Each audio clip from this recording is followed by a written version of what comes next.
Ever wondered how people kept food fresh before electricity? Back in medieval times, they couldn't just pop leftovers in the fridge or order takeout when the pantry was empty. They had to get creative, really creative. Some of their methods were brilliant, others were bizarre, and a few were downright hilarious. And nowhere was this creativity more evident than in the medieval kitchens. These wild and busy places were nothing like our sparkly clean ones today. Instead of fridges, they had dangling meats, herbs hanging everywhere, and more salt than a pretzel factory. The kitchen was the heart of any medieval home, always smoky, warm, and filled with interesting smells. These kitchens stored the basics: preserved meats, dried veggies, and tons of bread. The funny thing is, they didn't have any of our modern must-haves. Imagine trying to explain ketchup to a medieval cook. They had to start storing food as soon as spring arrived because winter was no joke, and trust me, they couldn't exactly order pizza when times got tough. Speaking of storing food, it all began with salt. You wouldn't believe this, but salt was so precious that Roman soldiers got paid in it. That's where we get the word salary from. Pretty crazy, right? And in medieval times, some smart traders in Venice built entire fortunes just by controlling the salt trade. These guys were like the medieval version of tech billionaires, except instead of selling smartphones, they were selling tiny white crystals. Here's how salting worked. They'd rub meat or fish with tons of salt, sometimes using up to 20% of the food's weight in salt alone. The meat would then shrivel up like a raisin in the sun, but that was exactly what they wanted. The salt basically turned the food into a medieval version of beef jerky. One recipe from a 13th century kitchen said to salt the meat until it looks like it's covered in snow, which honestly sounds like my cooking when I accidentally knock over the salt shaker. The coolest part? They found ways to salt practically everything. Fish got packed in barrels with layers of salt, kind of like a really unappetizing lasagna. Pork became ham and bacon. Even vegetables got in on the action. They made sauerkraut by salting cabbage until it fermented.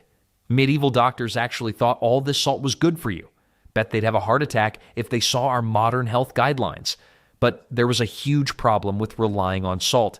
It was expensive. A pound of salt could cost a week's wages for a regular worker. My favorite story is about a medieval French village that traded an entire flock of sheep just for enough salt to last the winter. But when salt was hard to come by, medieval folks turned their kitchens into smokehouses. And I mean that literally. The entire room would be filled with so much smoke that if a medieval cook walked into a modern BBQ joint, they'd probably feel right at home. Except medieval kitchens didn't have those fancy exhaust fans we use today, which meant everyone probably smelled like smoked bacon 24/7. Not that anyone was complaining, smelling like bacon beats, smelling like, well, whatever else people smelled like in medieval times. The smoking process was actually pretty genius.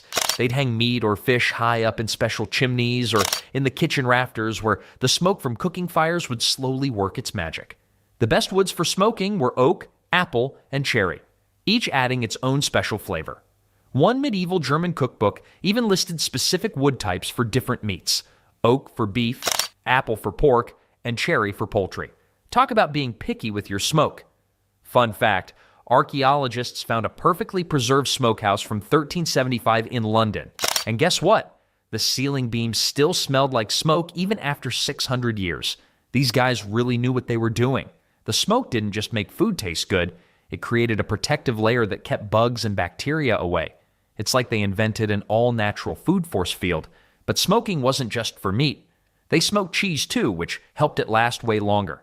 Some of today's most famous cheeses, like smoked Gouda, started as medieval preservation techniques.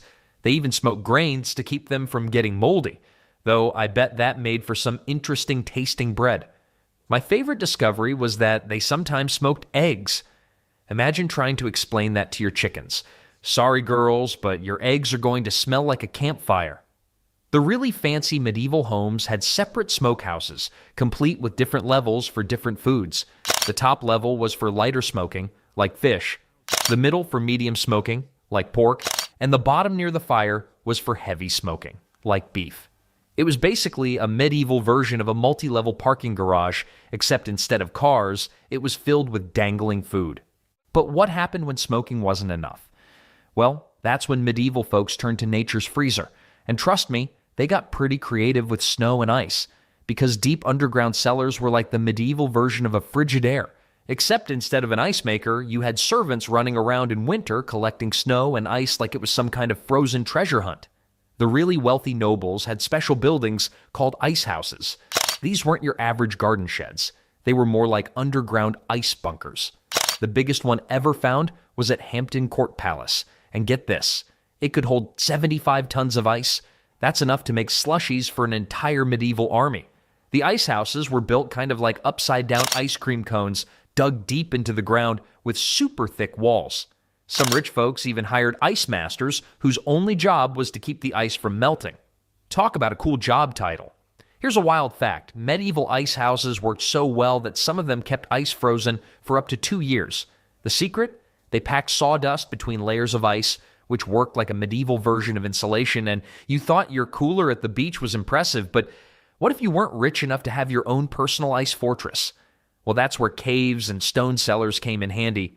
Natural caves stayed at a pretty steady 50 to 55 degrees Fahrenheit all year round, perfect for keeping food freshish. Medieval people would store their cheese, eggs, and vegetables in these cool spots. Some monasteries even built their own artificial caves just for storing wine and beer. Those monks knew their priorities. The funniest part about medieval cold storage was how they'd pack perishable food in snow during winter parties. Imagine being a medieval party planner. Okay, we need 3 barrels of wine, 2 roasted pigs, and enough snow to keep the fish from going bad. And maybe extra snow for snowball fights. They'd actually serve frozen desserts at fancy feasts, basically medieval snow cones flavored with honey or fruit juices. And yes, sometimes they'd write warnings like, "Don't eat the yellow snow," even back then. Some jokes never get old. But winter doesn't last forever unless you're living in medieval Iceland, and eventually all that lovely ice would melt away. That's when medieval folks had to turn to their backup plan, drying everything in sight. And when I say everything, I mean everything. Medieval people turned food drying into an art form. They dried absolutely everything that didn't run away first. Meat became jerky, grapes turned into raisins, and plums transformed into prunes. They'd string up fruits and vegetables on long ropes, hanging them from their rafters like medieval Christmas decorations. The whole house probably looked like some kind of weird food festival that never ended. Did you know they even had special drying towers? These tall buildings had open sides with wooden slats to let air flow through while keeping birds out. One famous tower in France could dry over 2,000 pounds of fruit at once. That's more fruit than a modern grocery store keeps in stock. They'd load these towers up with pears, apples, figs, you name it. The locals called them fruit castles, which honestly sounds like a way better name than food dehydrator. Some of these towers still exist today, and archaeologists found dried fruit bits stuck in the corners that are over 500 years old. Talk about ancient snacks. The really clever part was how they figured out different drying techniques for different foods.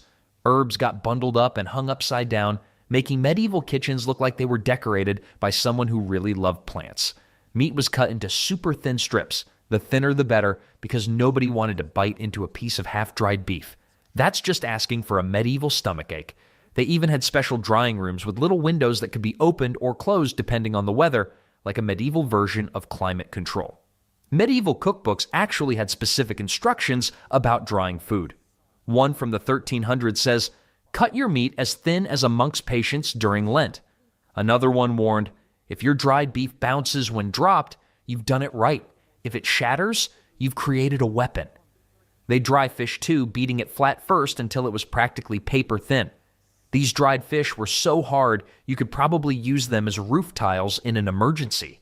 In fact, there's a story about Norwegian sailors using dried fish as plates. Talk about reducing your dishes. The best part about dried food? It was incredibly lightweight. A whole cow dried down to the size of a modern backpack. Armies loved this. They could carry weeks' worth of food without needing a wagon train. Medieval armies actually had special officers in charge of dried food supplies. These guys had the exciting title of Keeper of the Dry Stores, which probably wasn't the most impressive title at medieval parties. Although I bet soldiers got pretty tired of gnawing on beef jerky day after day. "What's for dinner tonight, Captain?" "Dried beef." "And tomorrow? Still dried beef? Next week?" Take a wild guess. But sometimes just drying food wasn't enough, especially in places where the weather was too humid or rainy. That's when medieval folks turned to their secret weapon, vinegar. Because the medieval world was absolutely crazy about vinegar and fermentation. You couldn't walk into a medieval kitchen without bumping into barrels of fermenting vegetables. They pickled everything, and I mean everything. Cabbage turned into sauerkraut, cucumbers became pickles, and they even fermented fish. One recipe from a medieval German cookbook just says, put it in vinegar until it stops smelling like fish and starts smelling like regret. Some historians think medieval Europeans pickled more food per person than any other civilization in history. The science behind fermentation is pretty cool. You know how your mom tells you not to let food go bad? Well, medieval people actually let food go bad in exactly the right way. They discovered that certain types of good bacteria could fight off the bad bacteria that makes you sick. A single barrel of sauerkraut could feed a family through winter and give them enough vitamin C to avoid scurvy. That's right, medieval people were fighting off pirate diseases before pirates were even cool. Tests on surviving medieval recipes show their fermented foods had more beneficial bacteria than most modern probiotic supplements. Some monasteries had entire rooms dedicated to fermentation. The monks kept detailed records of their pickling experiments, which is how we know that one monastery in France pickled over 15,000 eggs in a single year. Can you imagine being the poor monk in charge of that job? Brother John, what's your holy duty?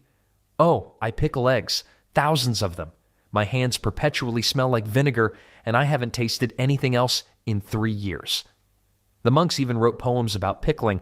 There's one that goes on for 50 verses about the proper way to ferment turnips. But the real pickling champions were the Vikings. These guys took fermentation to a whole new level. They made something called lutefisk, fermented fish soaked in lye until it became jelly-like. Yes, you read that right. They deliberately turned perfectly good fish into fish jelly. Even better, they considered it a delicacy. There's an old Norse saying that translates to, "A brave man fears many things, but only a fool fears not the lutefisk." Archaeological digs have found Viking fermentation barrels that still contain traces of fish after 1,000 years, though thankfully nobody's tried to taste them. The best part about fermented foods? They actually got better with age, unlike that sandwich you forgot in your backpack. Some medieval noble families had barrels of pickled vegetables that they passed down through generations like family heirlooms. Here, son, I pass to you this sacred barrel of pickled turnips. It was your great-grandfather's dying wish that you continue adding vinegar to it.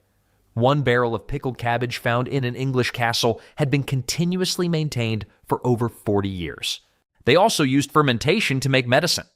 Got a headache? Try some fermented cabbage juice? Upset stomach? Here's some pickled radish. Medieval doctors prescribed fermented foods for everything from the common cold to broken bones. I guess when all you have is a barrel of pickles, everything looks like a pickling problem. One medieval hospital went through over 50 gallons of fermented vegetable juice every month, though whether this helped the patients or just gave them something else to complain about is still debated. But if you wanted to preserve something really special, something that needed to last for years, there was an even sweeter option: honey. And the coolest thing about it? It never goes bad. Never. Scientists once found 3,000-year-old honey in Egyptian tombs that was still perfectly good to eat, though maybe don't go raiding ancient tombs for a midnight snack. Medieval people knew about honey's superpower and used it for pretty much everything. They'd pour it over fruits, meats, and even whole birds to preserve them. One recipe from a medieval cookbook suggests preserving a whole peacock in honey, because apparently regular chicken wasn't fancy enough. Medieval beekeepers were like rock stars. They had special legal protections and could even get away with trespassing if they were chasing after their bees. Records from one English manor show they paid their beekeeper more than their cook, which tells you exactly how much they valued their honey supply. A good beekeeper could manage up to 100 hives, producing enough honey to preserve food for an entire village. The really wild part is how they used honey in medicine. Got a nasty cut? Slap some honey on it. Can't sleep? Honey and warm milk. Bad case of bubonic plague? Well, honey probably wouldn't help with that, but they tried it anyway. Medieval doctors wrote entire books about honey-based medicines. One famous doctor prescribed honey water for everything from toothaches to broken hearts. though I suspect the broken heart patients would have preferred chocolate. Here's a crazy fact. Some medieval castles had special honey rooms. These were warm, dry spaces where they stored their honey-preserved foods. The walls would get all sticky from honey drips, and apparently bugs would get stuck to them like medieval flypaper. One castle's records complain about having to scrape the walls clean every spring because the honey rooms have caught more flies than food. Rich people would preserve exotic fruits in honey to show off their wealth. Oh, you've never had honey-preserved lemons from Sicily? How common. They'd serve these fancy preserved fruits at feasts, probably making everyone else feel bad about their regular old pickled turnips. Some nobles even had special honey-preserved fruit collections, kind of like medieval Pokemon cards. Gotta preserve them all. The funniest part was how they tested if honey was pure enough for preservation. They'd drop a chicken feather in it. If the feather sank too quickly, the honey was too watery. One medieval text warns, if your honey cannot hold a feather, it cannot hold your dinner. They also believed that the best preserving honey came from bees that had visited holy sites, because obviously religious bees make better honey. But what if you wanted to preserve something and make it more fun at the same time? Well, that's where alcohol came in, because nothing says food preservation like drowning your fruits in wine. Medieval people discovered that alcohol wasn't just for getting tipsy at feasts, it was actually an amazing food preservative. Fruits, vegetables, and even eggs could last for months when soaked in wine or beer. One medieval French castle went through over 100,000 liters of wine a year, and only half of it was for drinking. The rest, they used it to preserve everything from cherries to whole geese. You've got to love their logic here. This wine keeps us feeling good. Maybe it'll keep our food feeling good too. And you know what? They were absolutely right. The alcohol killed off bacteria and kept food from spoiling. Some medieval monasteries had entire cellars dedicated to alcohol-preserved foods. The monks would spend their days preserving fruits in wine and then writing poetry about it. Talk about living your best medieval life. The most popular preserved treats were drunken fruits. Basically, medieval cocktail garnishes. They'd soak plums, cherries, and peaches in spiced wine until they turned into boozy little flavor bombs. One recipe warns, these fruits will make you twice as merry as regular fruits. They even preserved meat in alcohol, though that was probably more about desperation than taste. Nothing says we're running out of options, quite like a chicken floating in a barrel of beer. Here's a weird one. They preserved eggs in alcohol. They'd crack them into barrels of wine or beer where they'd sort of pickle. Medieval taverns actually served these boozy eggs as bar snacks, because apparently regular pickled eggs weren't interesting enough. There's a story about a merchant who tried to eat 3 wine-preserved eggs on a bet and ended up singing tavern songs in Latin, and he didn't even know Latin. The really fancy folks got creative with their alcohol preservation. They'd layer fruits with different kinds of wine to create pretty patterns in the storage jars. One noble family had a special barrel where they preserved fruit in layers of red and white wine, making it look like a striped medieval flag. Real medieval Instagram material right there. Records from a royal kitchen show they spent more on preservation wine than they did on meat.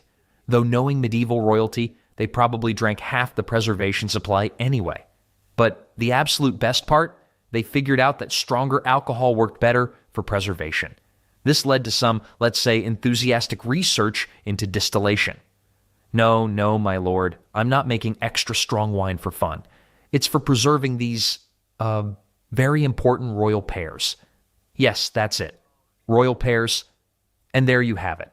Medieval preservation done 7 different ways. From simple salt to fancy wine, they figured out how to keep their food edible through thick and thin. Next time you open your fridge, thank your medieval ancestors for figuring out all these preservation tricks. Though maybe skip the wine-soaked eggs,